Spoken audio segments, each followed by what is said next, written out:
Pour la deuxième année consécutive, le tourisme affiche de belles couleurs. Hôtels remplis, recettes en hausse et meilleure visibilité. Le directeur de la RIM, Jocelyn Kwok, revient sur ce succès et nous explique le travail accompli. Il nous partage aussi les perspectives de l'association pour 2017.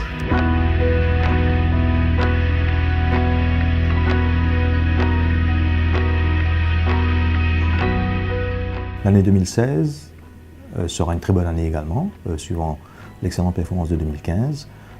Cette année également, nous allons atteindre les 10% de croissance. Les recettes sont en hausse également, de l'ordre de 13% de croissance. De manière générale, le secteur fait très bien, fait même mieux que le pays dans son ensemble. Le taux de croissance d'une année sur l'autre pour le tourisme est quasiment le double de la moyenne nationale. Ce qui explique le succès en ce moment, plusieurs facteurs. D'abord, une diversification très réussie, accompagnée par de nouvelles dessertes aériennes pour amener la destination sur de nouveaux marchés.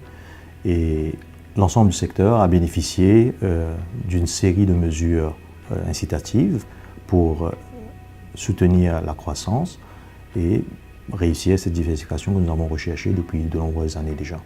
Aujourd'hui, le portefeuille de marché sauce est fortement équilibré. La dépendance vers chaque marché individuel est fortement réduite et la rentabilité du secteur s'est nettement améliorée.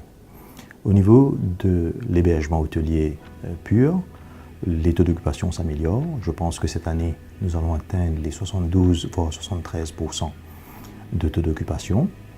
La bonne nouvelle, certainement, c'est qu'en ce moment, et l'aérien et l'hébergement font très bien. Je m'explique. Dans une situation de croissance au niveau du nombre de sièges d'avion qui desservent Maurice, le taux de remplissage s'améliore également, ce qui est doublement une bonne nouvelle pour l'aérien. Et au niveau du secteur hôtelier, les taux de croissance s'améliorent sur un parc hôtelier qui s'accroît également, mais à une vitesse moindre.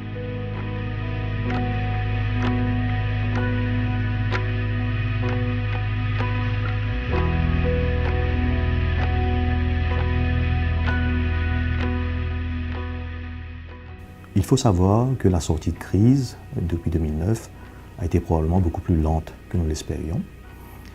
Aujourd'hui, nous sommes dans une phase, je dirais, de rattrapage. Les programmes de rénovation se remettent en place.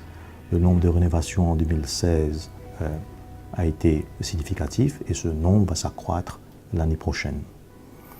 Au niveau de l'endettement du secteur, qui a été pendant très longtemps un facteur qui freinait les investissements, nous sommes en ce moment, je peux le dire, dans une situation de stabilisation de l'endettement.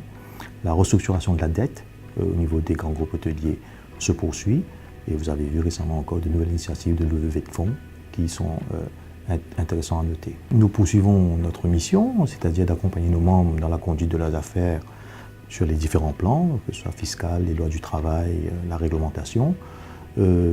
Si je peux peut-être mentionner un dossier sur lequel nous avons passé énormément de temps et dépensé pas mal d'énergie, c'est probablement au niveau du développement des ressources humaines, de la formation.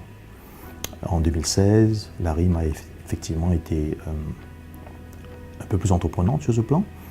Nous avons essayé par tous les moyens possibles de rapprocher la demande et l'offre sur le marché du travail et plus particulièrement sur l'emploi dans les infrastructures hôtelières ou de restaurants. Nous avons ainsi établi des actions collaboratives avec le ministère de l'Emploi, le grand réseau du ministère du Travail lui-même par rapport aux différents bureaux de l'emploi, les Citizens Advice Bureau et l'utilisation des médias pour la diffusion des informations sur les possibilités d'emploi dans le secteur.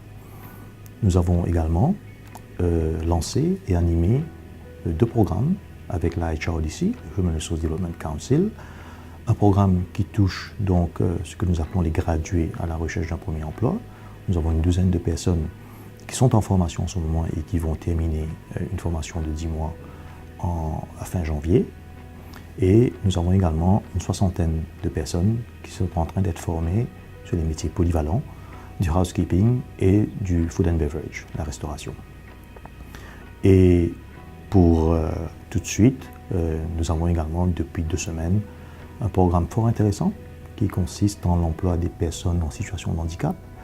Nous travaillons étroitement avec le board pour l'emploi des personnes en situation de handicap et nos membres hôteliers.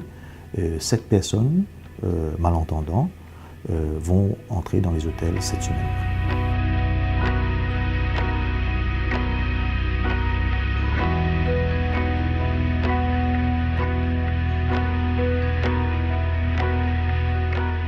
Je pense qu'après 2 années consécutives de croissance à double chiffre, comme on peut le dire, l'année 2017 sera probablement une année de stabilisation.